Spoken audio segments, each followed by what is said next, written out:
Bueno, para los amantes de la tremenda página doble, observen esto. Observen esto, amigos. Fijaos en esas líneas firmes y potentes, esos colores escasos pero perfectamente escogidos. Ese detalle, en fin, espectacular, increíble. Me acabo de leer este cómic, no os voy a engañar, lo tenía reservado desde hace bastante tiempo para hacerle vídeo y para leérmelo. Y es que, joder, es un impacto visual increíble. ¿Habéis visto la película Troya? ¿Os gustó la película Troya? Pues bueno, digamos que la historia va por ahí. No es exactamente la misma cosa, especialmente cuando hablamos a nivel de dibujo, pero bueno, la historia se llama La Cólera. Espectacular. Amigos, Javier Olivares, Santiago García. Curiosamente, además, generalmente cuando se muestra a los autores en la portada de un cómic o de una obra de estas, se suele poner primero al guionista, después al dibujante. Pero es que en este caso el dibujante, Javier Olivares, hace un trabajo tan bestial, tan... es que no hay palabras, tan arrollador. O sea, es un ilustrador, es de 2020 este cómic, lo terminaron en 2019. Lo sé porque lo pone en la última página del cómic, lo pone aquí claramente. Lo terminaron en el 19, se publica en el 20. Aquí ya eran bastante veteranos, o sea, eran autores cincuentones, con mucha trayectoria, gente que ha empezado en los años 80. Y el despliegue que tiene esto de artillería gráfica, como os decía antes, de trazo perfectamente definido, de... Fijaos, de saber lo que se está haciendo. ¿Veis lo que quiero decir?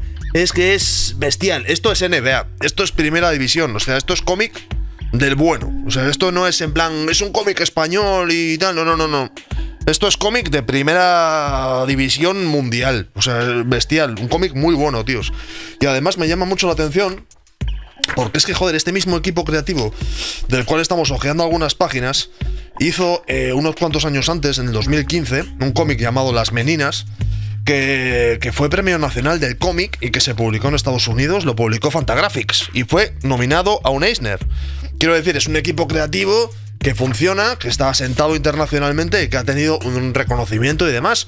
Entonces, yo no entiendo muy bien por qué esta obra no ha sido publicada todavía en otros idiomas, aparte del español, y por qué no se ha llevado todos los... Ha ganado algunos premios, pero por qué no se ha llevado todos los premios habidos y por haber, porque es que, de verdad que...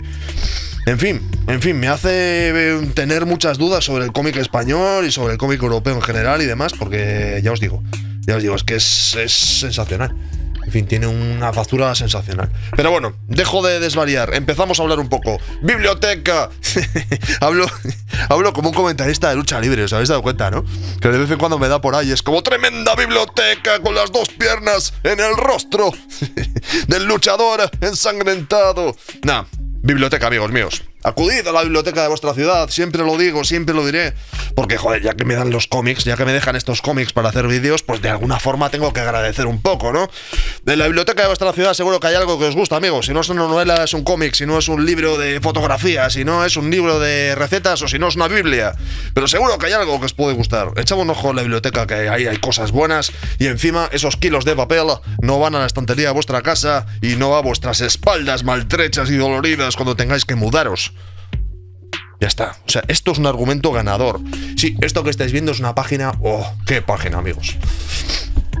¡Qué página! La gráfica que nos vamos a encontrar, evidentemente, como están... Como la historia, la enorme mayoría de la historia que se narra tiene lugar en Troya, en la Ilíada, todo este rollo griego y tal, pues sí que tiene una fuerte inspiración en ese estilo de dibujo que había en la cerámica de la época y demás, ¿no? Que ha servido, pues, un poco como ilustración pues que ha sobrevivido al paso de la historia. Lo bueno es que Olivares se lo lleva a su terreno con estos trazos. A mí es que me alucina el grado de decisión que tiene el tío cuando dibuja. Además es que me parece muy contemporáneo. Y mirad que es un dibujante muy contemporáneo, se entiende dentro de lo que es ahora mismo los autores entre comillas indies, los ilustradores y demás, ¿no? Y como os decía antes, es curioso porque, a ver, Olivares empieza en los años 80... que es una generación, a ver, también era mucha gente, hay que decirlo, pero es una generación muy brillante. Además empezó en la revista Madrid, lo sé porque lo pone al final de tomo, que es una revista que, bueno, que yo no he conseguido todavía ningún número, ya la traeré algún día al canal. Era una revista editada en Madrid, evidentemente en la revista de Madrid, y que la cual pues publicaron muchos de los autores que en los años siguientes pues irían madurando, trabajando en prensa, trabajando pues en cómics y demás, ¿no? en televisión también y todo este rollo. Y bueno, sorprende, lo que quería decir es que pese a la veteranía acumulada, el frescor que tiene, ¿no? El grado de modernez, que se nota que es un autor que ha seguido trabajando fuerte y que está al tanto de referencias visuales, internacionales y cómo se está haciendo los cómics a día de hoy, ¿no? Fijaos, me voy a acercar, fijaos qué cremoso el grado de textura que tiene, el uso, como os decía antes, el uso del color, tío, es que está muy bien porque es que son gamas de colores muy reducidas, colores ahí que se complementan bien, un punto de contraste y demás, pero muy violento. También es verdad que son choques muy violentos, pero son como... es muy muy profesional.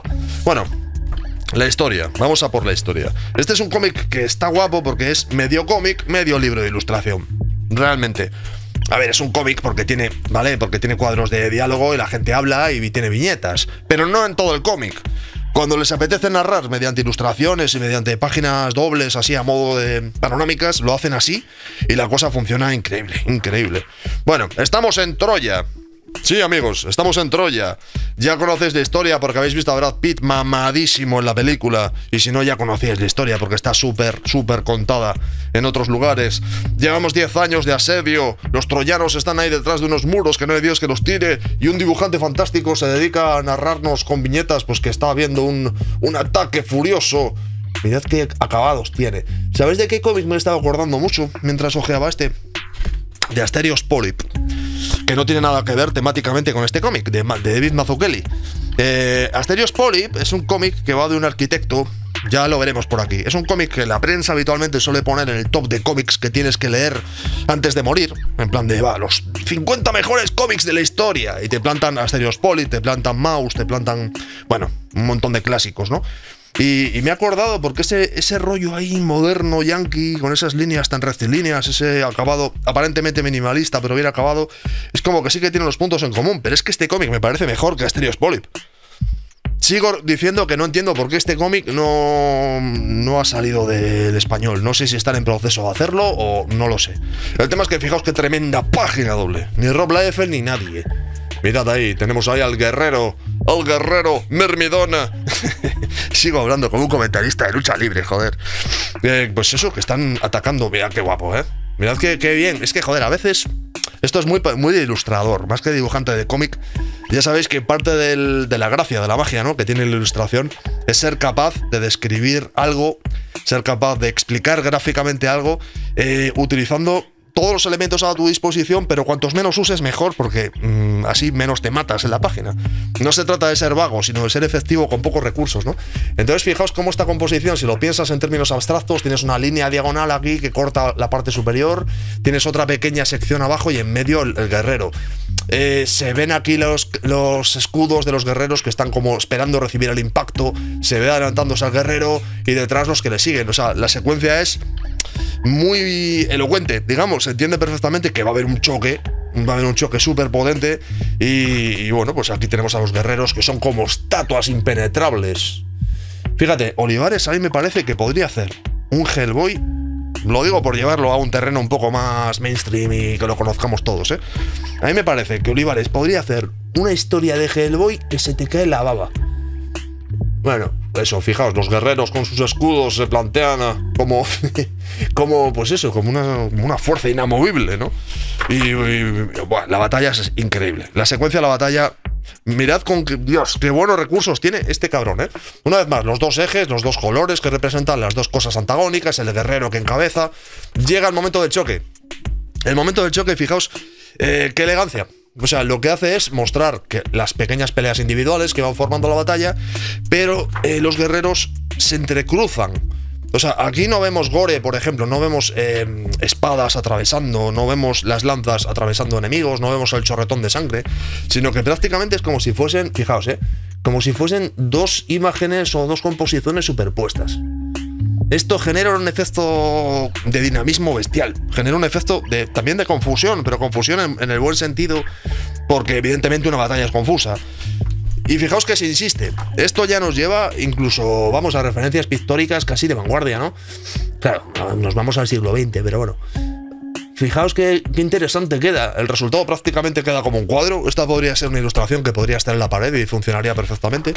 Y bueno, finalmente está guapo porque este ritmo que tiene tan sintético, tan de ilustración. De repente vamos pasando las tremendas páginas dobles, vemos que la batalla se va volviendo cada vez más confusa, llega el momento del nudo y finalmente Rob Liefeld. No es verdad, pero bueno. Mirad. Este es el primer momento de gore, donde realmente vemos la lanza, pues que llega a algún sitio. Mirad el área que cubre el escudo que lleva el guerrero, ¿eh?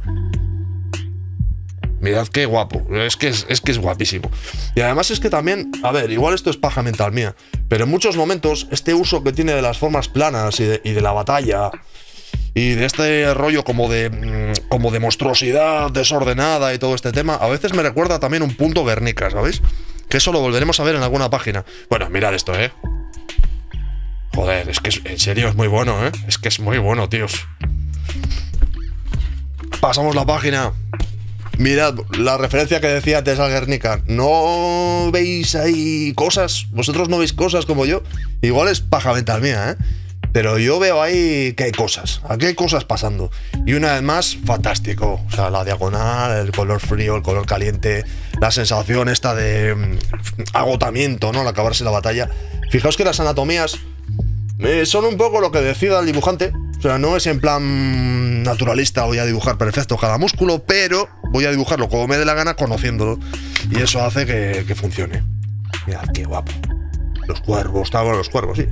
Los pájaros que aparecen, el héroe, el gran guerrero que se quita el casco. Y aquí lo tenemos, amigos. ¡Aquiles! El Brad Pitt, no, nada que ver. No es Brad Pitt puesto a esteroides, amigos, es un Aquiles indie, es un Aquiles diferente. Bueno, esto es la celebración de la batalla. Ya sabéis que después de una batalla hay que socializar. Aquí básicamente lo que nos están contando es algo que está contado de sobra, ¿no? Que es el concepto de que Aquiles pues era un tipo que socializaba igualmente con todo tipo de personas. Podía tener una conversación interesante con una mujer o con un hombre. Era versátil, era sumamente versátil y políglota.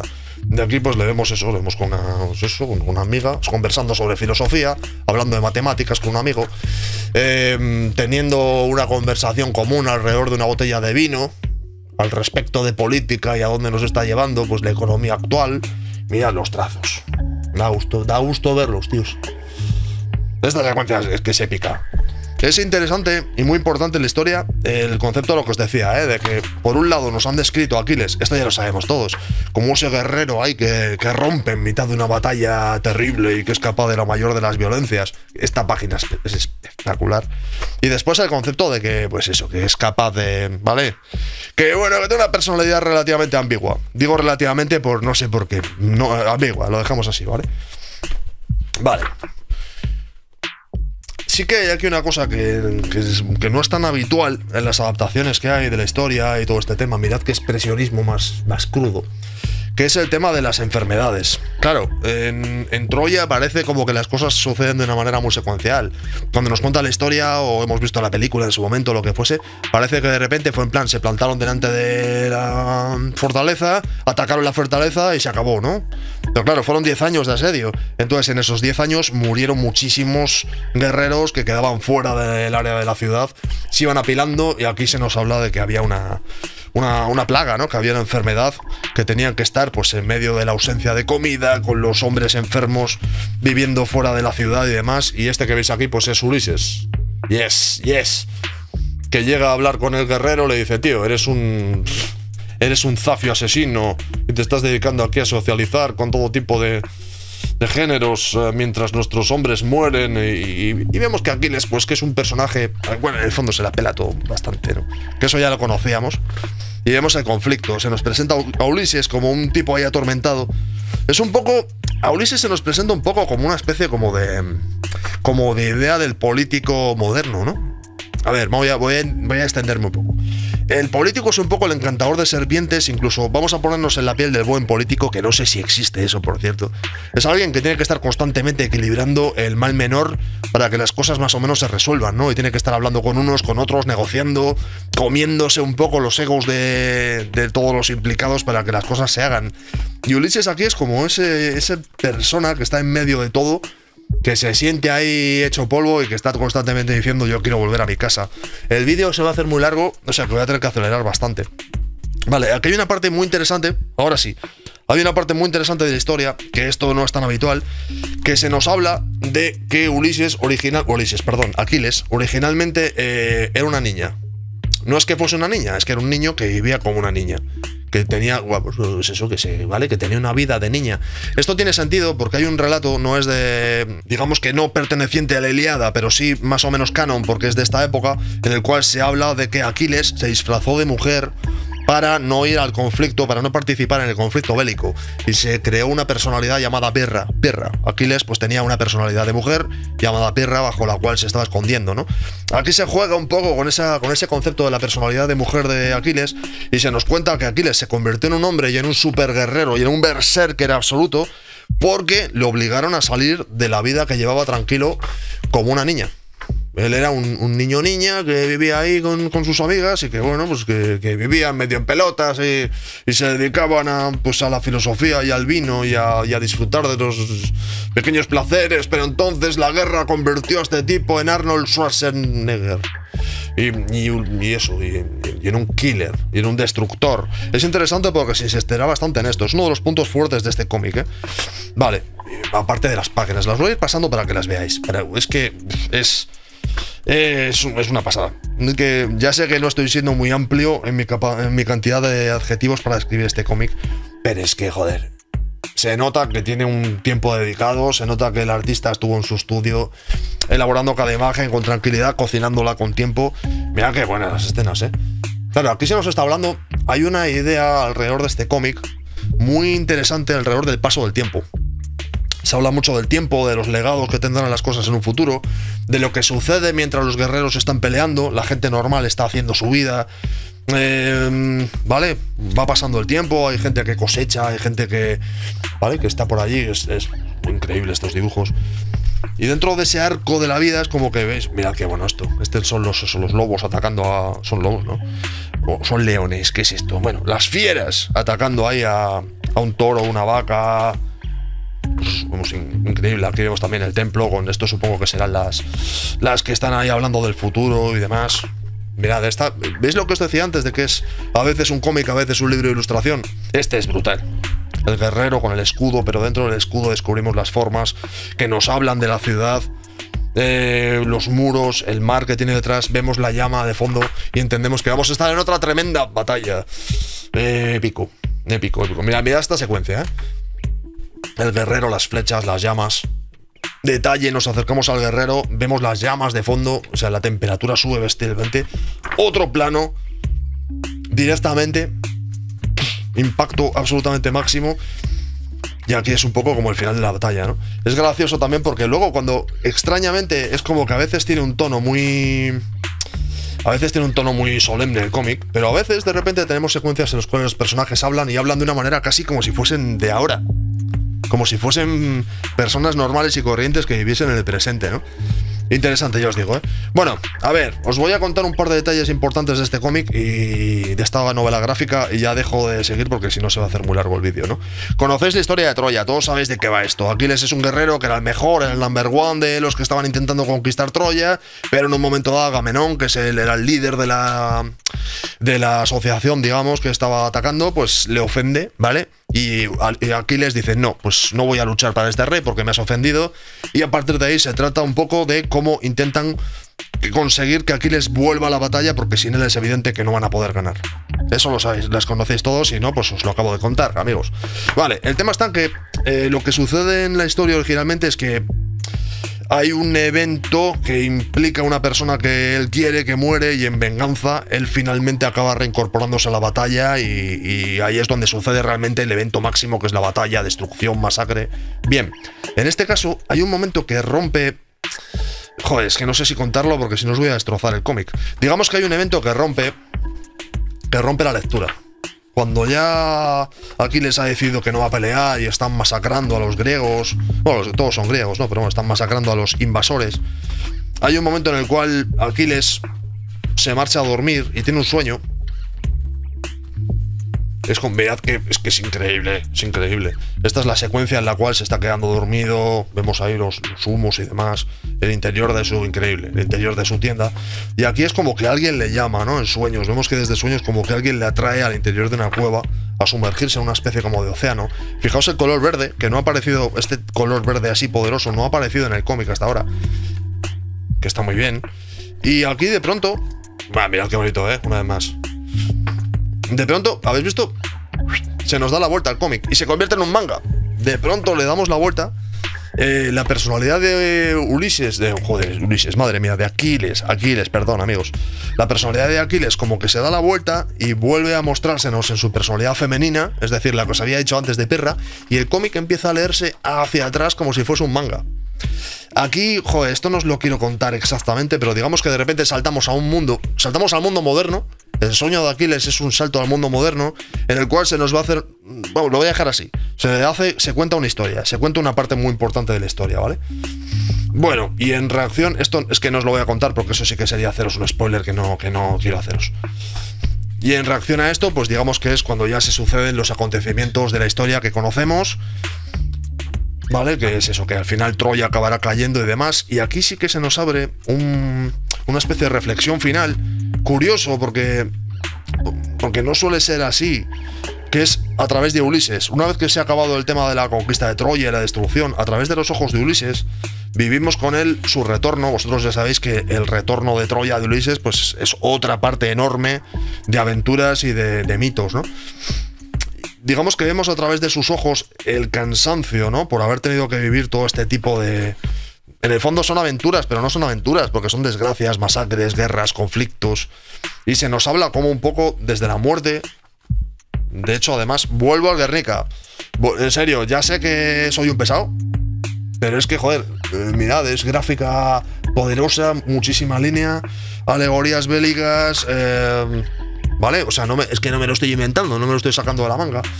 Y el cómic es como que se redondea hablando de una reflexión desde el punto de vista de la muerte, de la historia con respecto a las guerras, dando a entender como que la guerra de Troya es un poco la antesala de lo que será la historia de Europa en términos bélicos.